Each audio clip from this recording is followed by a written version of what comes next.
Hi, Timothy here. Right now I'm in Sapporo, the capital city of Hokkaido. In this video, we are going to visit some of the most famous and the most touristy restaurants in Sapporo. And there will be a lot of waiting. So let's get going. We will start with Hokkaido's soul food, which is soup curry. The place we are going to is said to be one of the most popular places for soup curry. Because this place gets crazily crowded, they use a ticketing system that starts 30 minutes before they open. Even before that 30 minutes window, there are already some people waiting in line just to get the ticket. But once you get the ticket, you can scan the QR code and get a notification when it is close to your turn. Once we get in, we need to choose a few things. First, we need to select the toppings for the curry. Second, select the spiciness. Next, choose your rice. Lastly, you can add more toppings if you want to. Because I couldn't decide between pork or chicken, so I ordered the slow roasted pork belly and then get the chicken thigh as an additional topping. So let's try the soup and see if it's worth the hype or not. It's good, but I think it lacks something. Probably because it is not spicy at all. Maybe I should have gone with level 40. At least I can taste the spices and it is quite complex. Now let's try the slow roasted pork belly.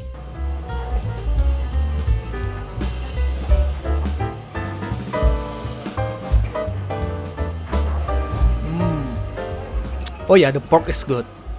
It is very tender, has a nice char, and the right amount of fat. And how about the chicken thigh? It's not as tender as the pork, but the flavor is good, and it is quite juicy. What caught me by surprise was the broccoli. Oh wow, the broccoli is really good. It tastes like a roasted broccoli. Overall, it was pretty good, but I think if I have to wait for hours, I don't think it is worth it though. So if you really want to try it, make sure to come early. Otherwise, get ready to wait for a while.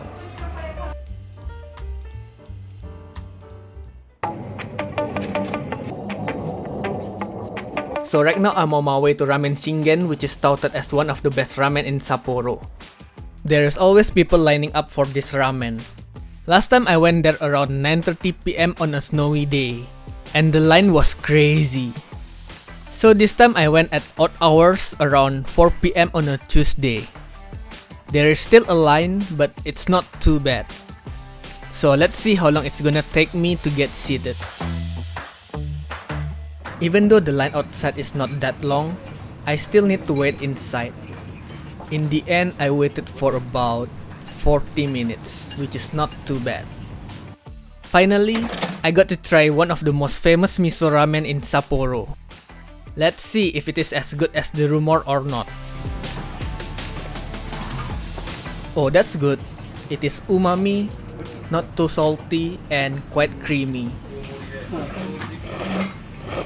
The noodle is quite firm, but still chewy. But the topping is a letdown.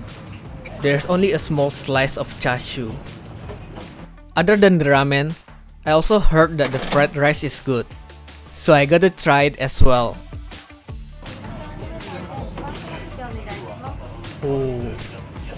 Oh wow, the fried rice is amazing.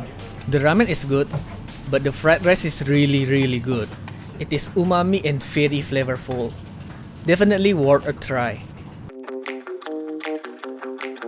Next, we are going to try Genghis, a lamb yakiniku. The restaurant we are going to is quite popular with locals, but I did not expect a long line on a rainy weekdays at 10 PM, and they open at 5. Finally, we are almost there. Or so I thought. There is another line inside. Finally, we got in after about 1.5 hours. So let's see if this worth the wait or not. So I ordered 2 different types of meat.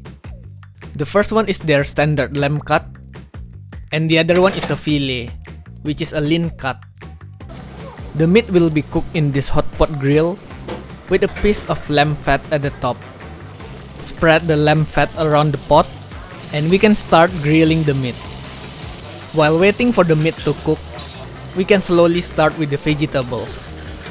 If you look closely on the grill, there is some kind of bulge in the middle.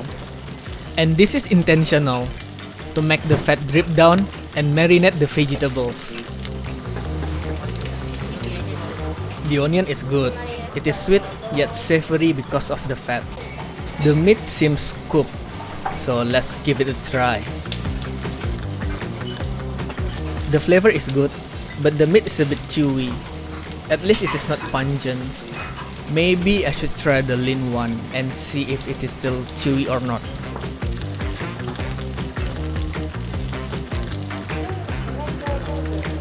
I think this is more gamey.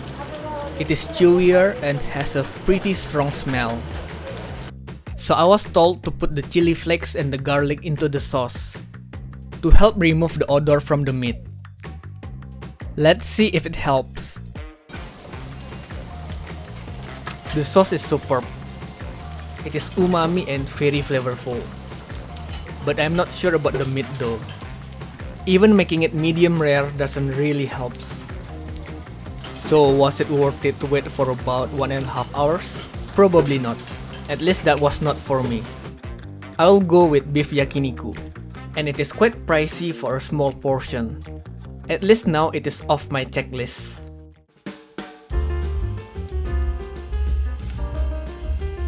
Our next location is probably the most famous sushi shop in Sapporo, or even Japan.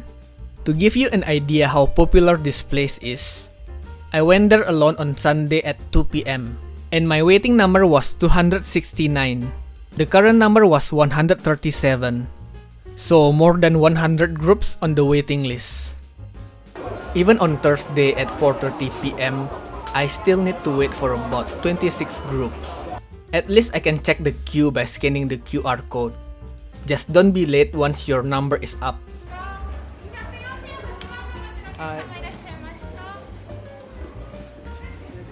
In the end, it took me exactly an hour. Once we are inside, you can grab the sushi directly from the conveyor belt. And the price varies depending on the plate's color. Or you can put an order using the order sheet. Just put in the number from the menu and hand it out to the staff. One item that is a must order in sushi shop is tuna. You can judge the quality of a sushi shop based on their tuna.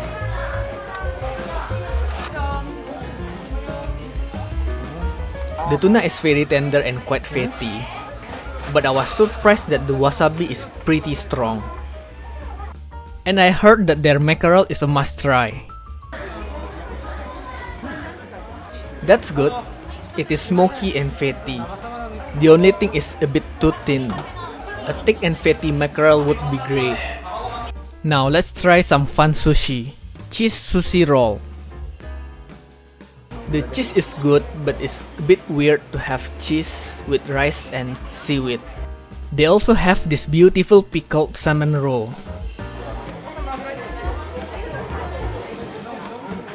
That is pretty interesting. The salmon roll just burst in my mouth. But the taste is slightly bitter, probably because it was pickled. What's interesting, they have different types of salmon. A regular salmon, a grilled salmon, and a special grilled salmon, which I think is neither on the menu nor the conveyor belt, and you can only get it whenever they make it. Visually, I cannot tell the difference. So what is different? Probably the taste. And there's only one way to find out. There's a reason why this is a premium sushi. It is smoky, very fatty, and it melts in my mouth. The regular grilled salmon was good, but this was awesome. So that was pretty good. And it's not that expensive either. But the queue was awful. If you want to try it out, you can consider their standing sushi section. It has a shorter waiting list. Anyway, let's move on to our next place.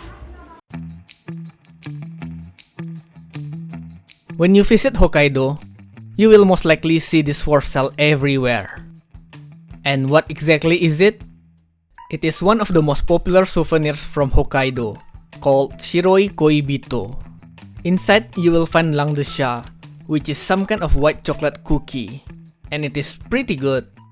So our next location is not a restaurant, but a park/factory of that Shiroikoibito. The park itself is not that big, but it has two sections, free area and paid area. On the outer section of the free area, you will find British theme, and it is quite lovely, especially at night. On the inner section of the free area, you will find a cafe where you can try their chocolate drink and soft serve. And of course, they have a souvenir shops where they sell varieties of their products, including wine and beer. The other half of the park is the paid area. It is basically a museum that tells the history of the company. But the most interesting part is the factory. You can see how the Shiroikoibito is being made. They even have a live counter of how many cookies are being made. You can also see a cute diorama that displays how they make the cookie. Outside of the factory, they have a workshop where you can make your own cookie, and another cafe. Inside of this cafe, you can try their sweet set. It consists of their langdesha and soft cream, a roll cake with berries and ice cream, and bamkuen, a Japanese layer cake. It also comes with a cup of hot chocolate. A perfect way to end a long day. So there you go, those are some of the most famous food in Sapporo. Was it good? Most of them are good, but the Genghis Khan or the lamb Yakiniku is not for me. Was it worth the hype and the long wait? Probably not. At least I wouldn't wait for that long again. In the next episode, we are going to try some unique food in Sapporo. From shrimp ramen, shabu shabu in the shape of a teddy bear, giant Hokkaido fried chicken, to an adult soft serve cafe. So get subscribed for that. But that's gonna do it for now, and as always, thank you so much for watching, and I'll see you next time.